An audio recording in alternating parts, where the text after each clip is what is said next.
يا خالقنا يا رب لعبيدك نداء.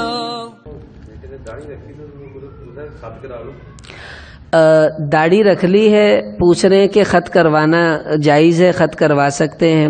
سب سے پہلے تو یہ سمجھ لیں یہ خط والا کام اب پرانا ہو گیا. اب تو نئے نئے سسٹم آ گئے ہیں، میسیج ہوتے ہیں، ای میل ہوتی ہے، اب خط نہیں ڈلتے ہوتے.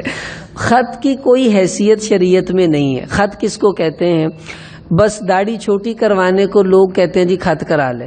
ہمیں داڑھی رکھنے کا حکم دیا گیا ہے، خط کرانے کا حکم نہیں دیا.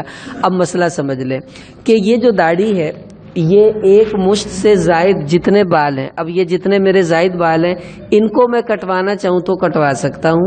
چاروں طرف سے ایک مشت سے جو کم بال ہیں وہ نہیں، جو فالتو باہر نکلتے ہیں اس سے زائد بال آپ کٹوانا چاہیں تو کٹوا لیں.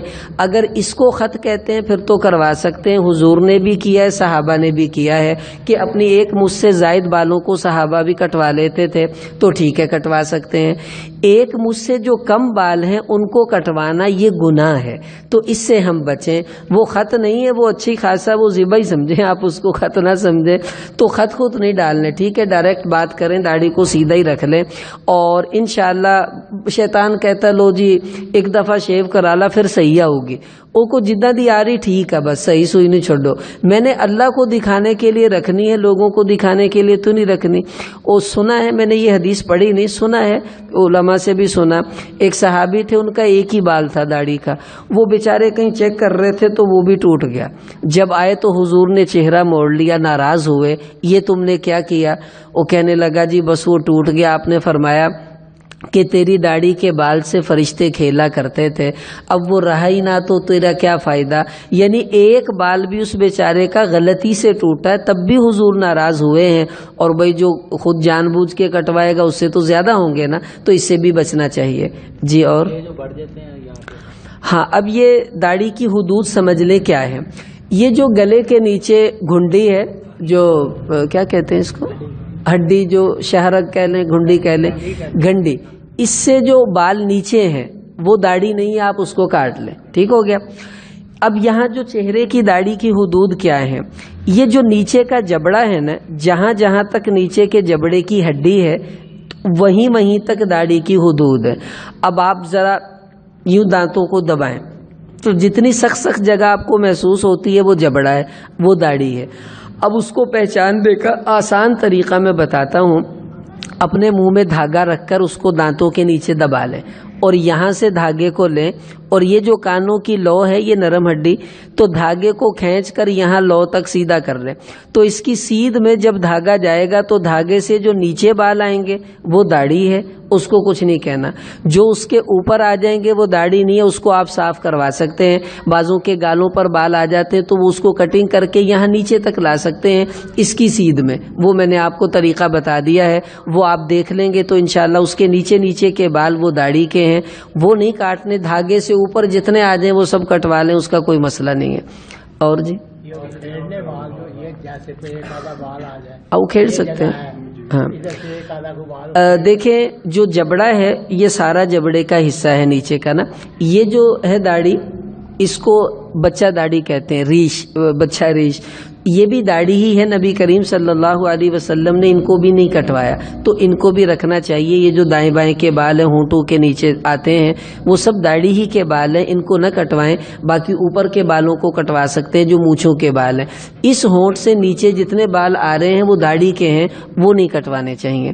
اور جی قرآن میں داڑھی کا حکم ہے؟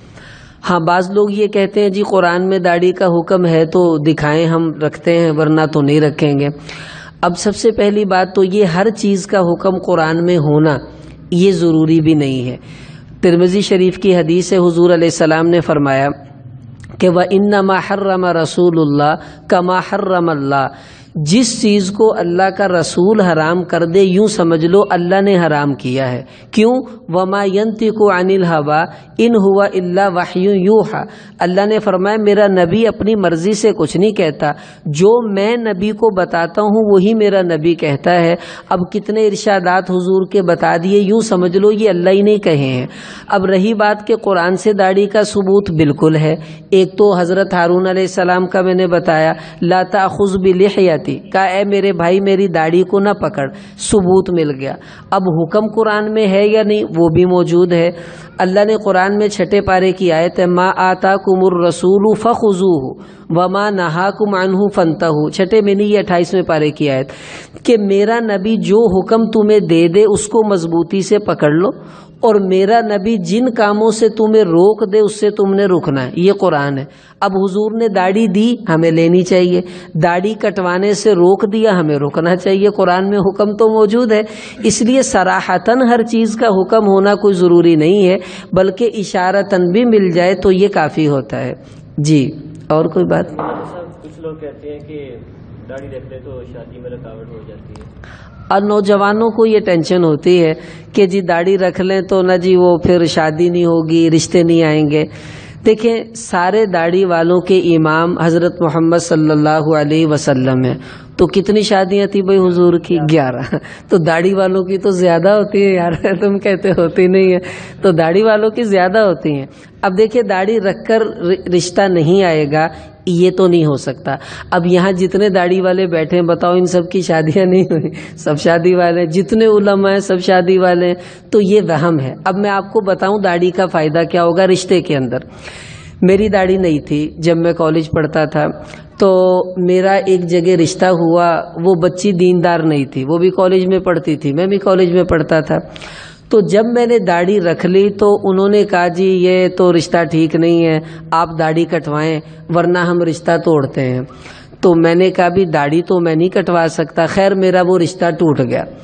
اب داڑھی رکھنے کا فائدہ قرآن میں اللہ نے فرمایا الطیبات للطیبین والطیبون للطیبات، کہ جو پاکیزہ نیک مرد ہیں ان کو ہم پاکیزہ نیک عورتیں دیں گے، اور جو پاکیزہ عورتیں ان کو پاکیزہ مرد ملیں گے. اب جب آپ داڑھی رکھیں گے نا تو آپ داڑھی رکھنے والے بندے کو لوگ نیک سمجھتے ہیں. اب نیک جو لڑکا ہوگا اس کے ماں باپ اس کے لیے نیک لڑکی تلاش کریں گے، اور جس کی بچی نیک ہے وہ اس کے لیے نیک لڑکا تلاش کرے گا. اب میرا جہاں رشتہ ہوا وہ بچی حافظ قرآن تھی، گھرانہ بھی دیندار تھا. ان کو تلاش تھی کوئی نیک رشتہ مل جائے، کوئی عالم دین مل جائے. تو وہ اللہ نے ایسی جوڑی بنا دی کہ یہ بیوی اس کے مقابلے میں بہت زیادہ نیک، اس کے مقابلے میں بہت زیادہ دیندار اور حافظ قرآن. اب داڑھی رکھنے کا فائدہ ہوا، نیک بیوی اللہ نے دے دی. تو جب آپ داڑھی رکھیں گے نوجوان تو آپ کو کوئی بندہ جس کی لڑکی فلم سٹار ہو، اب وہ آپ کو تو رشتہ نہیں دے گا، بھئی ایتا مولوی جا پائی میں نے نہیں دینا. اور جس کی لڑکی تہجد گزار ہوگی وہ کسی داڑھی موڑے کو نہیں دے گا، کہے گا اللہ میری بچی اللہ کی ولی ہے میں اس کے گلے کیوں ڈالوں. وہ نیک رشتہ تلاش کرے گا تو اللہ آپ کے گھر نیک رشتہ بھیجیں گے. اس کا سب سے بڑا فائدہ آپ کو یہ ہوگا، اور ہوگی انشاءاللہ، ٹینشن نہ لے، سب کی ہو جاتی ہے. اچھا کئی ایسے بھی ہیں جن کی داڑیاں نہیں اور ان کے رشتے نہیں ہوئے، تو وہ بھی تو بیچارہ شیخ رشید کا بھی تو نہیں ہوا، دیکھ لو. اب شیخ رشید کی داڑھی تو نہیں ہے نا، لیکن اس کا رشتہ بھی نہیں ہوا. تو جن کی نہیں ہوتی ان کے بھی نہیں ہوتے، ٹینشن نہیں لینی، اللہ کروا دیں گے انشاءاللہ. اور جی کوئی بات؟ تو ابرو کے درمیان بال آ جاتے ہیں، ہاں یہ کاٹ سکتے ہیں، جو ابرو کے درمیان کے بال یہ کاٹ سکتے ہیں. بعض لوگ کہتے ہیں داڑھی ابوں کا بھاشتا بھی ہے. ہاں یہ بھی ایک بڑا اہم سوال ہے کہ میں نے بلکہ خود ایک کلپ میں یہ سنا. ایک صاحب کہہ رہے تھے کہ جی داڑھی کوئی اسلام کا حصہ نہیں ہے، حضور نے جو اسلام دیا ہے اس میں داڑھی نہیں تھی. وہ عرب کا کلچر تھا کہ عرب میں سارے لوگ داڑھی رکھا کرتے تھے، لہٰذا حضور نے بھی رکھ لی. تو وہ عرب کا ماحول تھا. جیسے ہمارے ہاں لوگ دھوتیاں پہنتے ہیں، عرب میں لوگ جبہ پہنتے ہیں، وہ کہتے ہیں ایسی عرب داڑھی بھی رکھ لیتے تھے. اب دیکھیں سب سے پہلی بات تو یہ صہیب رومی ہم کہتے ہیں وہ روم سے آئے تھے، بلال حبشی حبشہ سے آئے تھے، اور سلمان فارسی ایران سے گئے تھے. اب ایران بھی عرب ملک نہیں ہے، حبشہ بھی عرب ملک نہیں، روم بھی عرب ملک نہیں، اور ان سب کی داڑیاں تھیں. تو اب یہ بھی تو لوگ تھے جب آئے تھے اسی وقت ان کی داڑیاں تھیں. تو اس کا مطلب ہے یہ عرب کا کلچر نہیں تھا، بلکہ یہ پوری دنیا میں جو مرد تھے مردوں کا کلچر تھا، اس وجہ سے انہوں نے داڑیاں رکھی. پھر اللہ نے قرآن میں فرمایا وما ارسلناک الا کافۃ للناس، اے نبی ہم نے آپ کو ساری دنیا کے انسانوں کے لیے نبی بنا کر بھیجا ہے. اور حضور نے فرمایا بعثت الی الاسود والاحمر، مجھے اللہ نے ہر سرخ اور ہر کالے کے لیے نبی بنا کر بھیجا ہے. اب عرب سرخ بھی نہیں ہوتے، عرب کالے بھی نہیں ہوتے، عرب ہمارے جیسے گندمی رنگ کے ہوتے ہیں. تو اس کا مطلب ہے حضور اس حدیث میں بتا رہے ہیں جو سرخ لوگ ہیں یعنی انگریز لوگ، ان کا بھی میں نبی، اور جو کالے حبشی ہیں ان کا بھی میں نبی. تو ہر ایک کے لیے نبی نمونہ ہوتا ہے، تو ہمارے لیے بھی نمونہ ہے. تو یہ عرب کا کلچر نہیں. اگر کلچر ہوتا تو حضور ناراض کیوں ہوتے، حضور منہ کیوں پھیرتے، حضور وعیدیں کیوں کہتے کہ جو داڑھی کٹواتا ہے اس کو یہ گناہ، اس کو یہ گناہ. تو جو وعید ہوتی ہے وہ کلچر پر نہیں ہوتی. مجھے اس پہ ایک بات یاد آئی، بہت مزے سے سننے کی ہے. پیر مہر علی شاہ صاحب رحمۃ اللہ علیہ کا نام آپ نے سنا ہوگا، گولڑا شریف والے. علامہ انور شاہ کشمیری رحمۃ اللہ علیہ پاکستان آئے، ختم نبوت کا کیس چل رہا تھا بہاولپور میں. وہ واپس جا رہے تھے، کشمیر ان کا علاقہ تھا، وہاں سے گزرے تو پنڈی میں جب پہنچے تو پیر مہر علی صاحب ان کو اپنی خانقاہ پر لے گئے کہ جی ہمارے ساتھ چلیں. حضرت چلے گئے. وہاں انہوں نے ایک سوال کیا جو اس سے ریلیٹڈ ہے، بڑا عجیب سوال.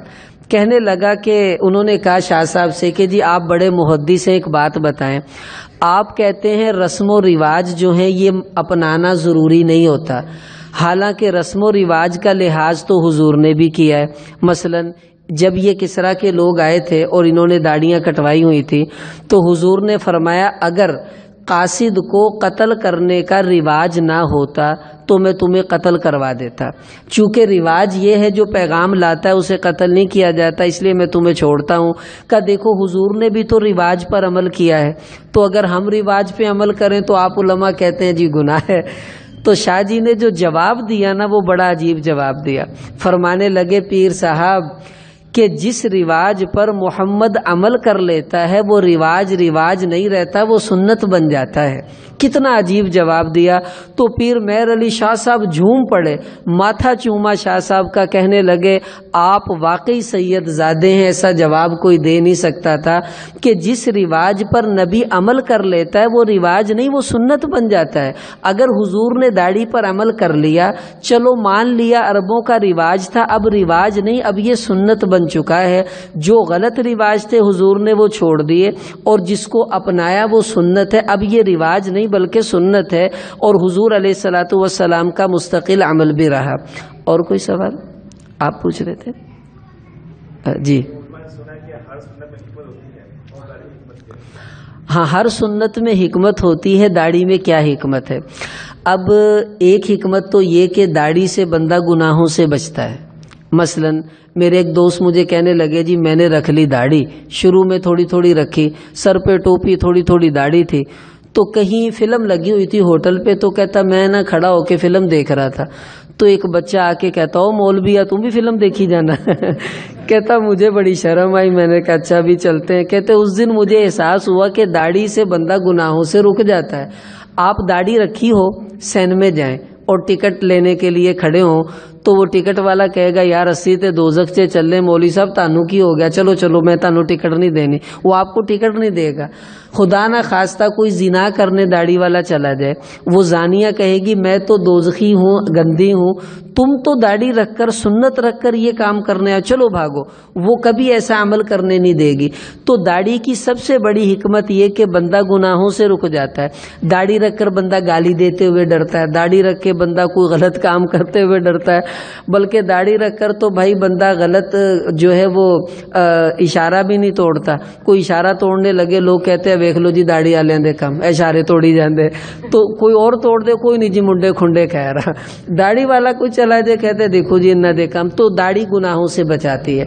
دوسری حکمت داڑھی کی جو سائنس نے بیان کی ہے، تو تو ابھی جو اطباء کی جدید تحقیق ہے وہ یہ کہ مرد کے یہ چہرے کے اوپر کچھ ایسے اللہ نے چیزیں پیدا کی ہیں کہ اگر ان کو جو داڑھی کاٹتا رہتا ہے تو وہ جو قوت ہے اس کا اثر یہاں رگیں ہیں، وہ رگیں دماغ کے سے جڑی ہوئی ہیں، اور ان کا تعلق مرد کی جو قوت با ہے، مردانہ قوت ہے، ان رگوں کا تعلق ڈائریکٹ اس کے ساتھ ہے۔ تو جو بار بار داڑھی کٹوانے والا ہوتا ہے اس کی وجہ سے اس کی مردانہ قوت میں دن بدن کمزوری آ رہی ہوتی ہے۔ مشہور ہے، مذاق کی بات ہے کہ مولویوں دے بچے بہت ہوندے ہیں تو کیوں ہوتے ہیں بھائی؟ اس لیے کہ ان کی پوری جو پاور ہے وہ سیو ہوتی ہے، وہ کہیں نہیں جاتی، اور جو کاٹ رہا ہوتا ہے داڑھی اس کی مردانہ قوت کم ہوتی رہتی ہے، جس کی وجہ سے وہ زیادہ دیر تک اپنی بیوی کے ساتھ جو ہے وہ تعلق نہیں قائم کر سکتا جتنی زیادہ دیر تک داڑھی والا مرد قائم رکھ سکتا ہے۔ ہم کوہستان گئے جماعت میں، مزے کی بات، امام صاحب کی عمر ہے 57 سال، تو 6 سال کا بچہ آیا، ان سے کوئی بات کی، میں نے ان سے کہا جی یہ آپ کا بیٹا ہے؟ کہتا جی نہیں یہ میرا بھائی ہے۔ میں نے کہا ہیں آپ کے ابا جی کی عمر کتنی ہے؟ کہنے لگا میرے والد صاحب کی عمر ہے 117 سال، 117 سال، اور جب میرے والد کی عمر 113 سال تھی جب میرا یہ بھائی پیدا ہوا تھا۔ تو کہنے لگا کہ بس وہ نا اب تو میں نے کہا اچھا تو کتنے ہیں؟ کافی اس نے بتایا، بہن بھائی بہت ہیں۔ تو میں نے کہا تمہارے ابا جی زندہ ہیں؟ کہتا بالکل۔ میں نے کہا ان کو بلاؤ۔ اس نے فون کیا تو وہ پہاڑ کے اوپر سے بابا اتر کے آ رہا ہے 117 سال والا، اور آ کے ہمارے ساتھ بیٹھا، اس نے روٹی کھائی، اس کے دانت بھی ٹھیک، داڑھی ماشاءاللہ اس کی بڑی تھی۔ تو میں سمجھ گیا کہ 113 سال کی عمر میں جس کی اولاد ہوئی ہے اس کی راز اس کا یہ ہے۔ تو یہ حکمت اللہ نے داڑھی میں رکھی ہے، ہم بھی اس سے فائدہ اٹھا لیں بھائی۔ اور جی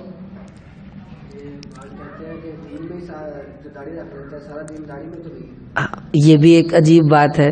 میں اچھا کیا یہ سوال انہوں نے پوچھ لیا۔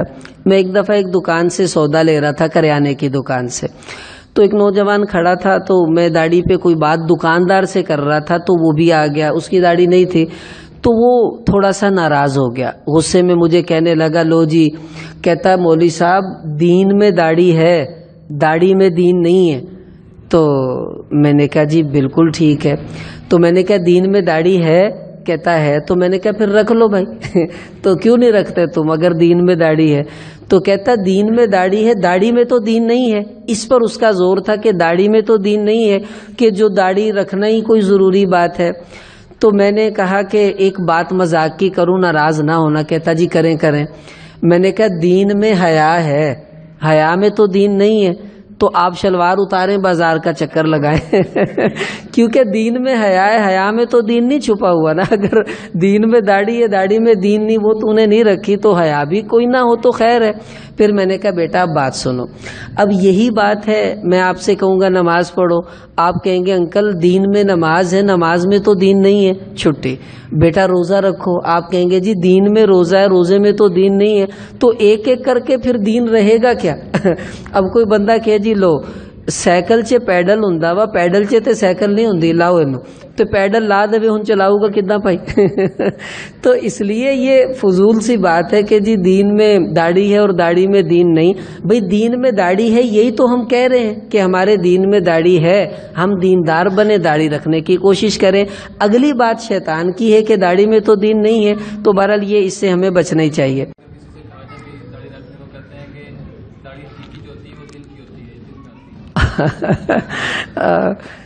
کہہ رہے ہیں کہ بعض لوگوں سے کوئی کہے نا بھی داڑھی وغیرہ کا، تو وہ کہتے ہیں جی داڑھی دل دی ہوندی ہے تے دل چ ہونی چاہیے، بعض بزرگاں دی دل چ داڑھی ہوندی سی۔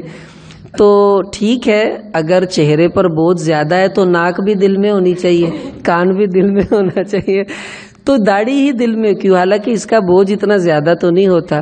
یہ اس کو کہتے ہیں شیطان کی پٹیاں۔ کیا کہتے ہیں بھی؟ شیطان کی پٹیاں، کہ داڑھی دل سے ہونی چاہیے۔ بھئی جس چیز کی جو جگہ ہے اس کو وہیں ہونا چاہیے، تو داڑھی کی جگہ تو یہ ہے، اس کا دل میں کیا کام؟ دل میں تو اللہ کی محبت ہونی چاہیے، آخرت کا شوق ہونا چاہیے، مسلمانوں کی محبتیں دل میں ہونی چاہیے۔ داڑھی کی جگہ دل نہیں ہے، داڑھی کی جگہ یہ ہے۔ ایک جگہ میں ایک کتاب میں کہیں لطیفہ پڑھ رہا تھا، رسالہ تھا، تو ایک آدمی فریج لے آیا، تو وہ اس کو سمجھ نہ آئے کہ اس کا کرنا کیا ہے. تو خیر وہ کافی دیر اسے استعمال کرتا رہا. پھر ایک دفعہ کسی کے گھر گیا تو وہ اس میں سے پانی فریج میں سے نکال کے لایا. کہندا اچھا اندے چ پانی رکھی دا. کہندا کیوں؟ کہندا میں بھی کہاں میری جتیاں ٹھنڈیاں کیوں ہو جاندیاں. وہ الماری سمجھ کے اندے چ جتیاں ہی رکھی گیا. تو بھئی جس چیز کی جو جگہ ہوتی ہے اس کو وہیں رکھنا چاہیے. تو داڑھی کی جگہ چہرہ ہے، دل نہیں ہے، اس کو چہرے پہ ہی سجنا چاہیے. دل میں داڑھی ہوئی تو پھر دکھائیں گے کس کو؟ اب کوئی بندہ کہے پاجی تاڑے کو پیسے ہے گے، کہا جی ہاں. اب آپ نے اس سے سودا لے لیا اور کہے پیسے، اس کو کہیں جی پیسے میرے دل چے ہے بس کوئی بات نہیں. تو وہ اسی وقت آپ کی پٹائی لگائے گا بھی دل چے پیسے تے باہر کٹ، مینوں تو پیسے چاہیے. تو اللہ میاں سے کہیں گے یا اللہ میرے دل چے داڑھی سے، اللہ میں کہیں گے باہر کٹ، میں تو اتنے رکھی سی تو دل چے کیوں لے گیا. تو بھائی دل میں داڑھی چلے گی خدا نہ خواستہ، یہ بہت بڑا مرض ہے. آپ کسی بھی ہارٹ اسپیشلسٹ سے پوچھ لیں، اگر کسی کے دل میں بال چلا جائے وہ بندہ مر جائے گا. اس کی خون کی سرکولیشن رک جاتی ہے. ایک بال بھی دل میں آ جائے تو دل رک جاتا ہے، بندہ مر جاتا ہے. جندی پوری داڑھی چل گئی ہوتا ادھر ہی مر جو گا بھائی. اس لیے اس سے بچیں، یہ بہت خطرے کی چیز ہے. اور جی کوئی بات؟ دیکھیں وہ ہم نے گزشتہ درس میں عرض کر دیا تھا کہ مونچھیں اگر منہ میں جاتے ہیں بال تو ان کو کٹوانا ضروری ہے. اس کے بعد آپ مونچھوں کو رکھ لیں، لیکن منہ میں نہ جائیں تو رکھ سکتے ہیں. بالکل صاف کروا دیں یہ بھی کر سکتے. دونوں طریقے حضور سے ثابت ہیں، لیکن بس اتنی حد ہے کہ مونچھ کے بال منہ میں نہیں جانے چاہیے. ایک روایت میں آپ نے فرمایا لیس منا من لم یقص الشارب، جو بندہ اپنی مونچھوں کے زائد بال نہیں کٹواتا وہ تو میری امت میں سے ہی نہیں ہے. اس لیے حضور نے اس کو ڈانٹا بھی ہے. بہرحال یہ تھوڑی آج نشست لمبی ہو گئی سوال و جواب کی، اللہ ہمیں اس پر عمل کی توفیق دے دے. تو اب سب نے نیت تو کر لی نا بھائی، انشاءاللہ جو طریقہ بتایا اس پہ آج سے عمل شروع کر دیں. کبھی نہ کبھی اللہ ہمیں توفیق دے دیں گے. ایک بزرگ کہنے لگے سارا دین یہیں چھوڑ کے جائیں گے، ساری دنیا یہیں چھوڑ کے جائیں گے، ہر سنت دنیا میں رہ جاتی ہے، یہ واحد سنت ہے جو قبر میں جاتی ہے. اس لیے اس خزانے کو ہم چھوڑ کے نہ جائیں، ساتھ ہی لے کر چلے جائیں. انشاءاللہ اس سے فائدہ ہوگا. اللہ ہمیں عمل کی توفیق عطا فرمائے. بسم اللہ الرحمن الرحیم. اللهم صل على سيدنا محمد النبي الأمي وعلى آله وسلم تسليما.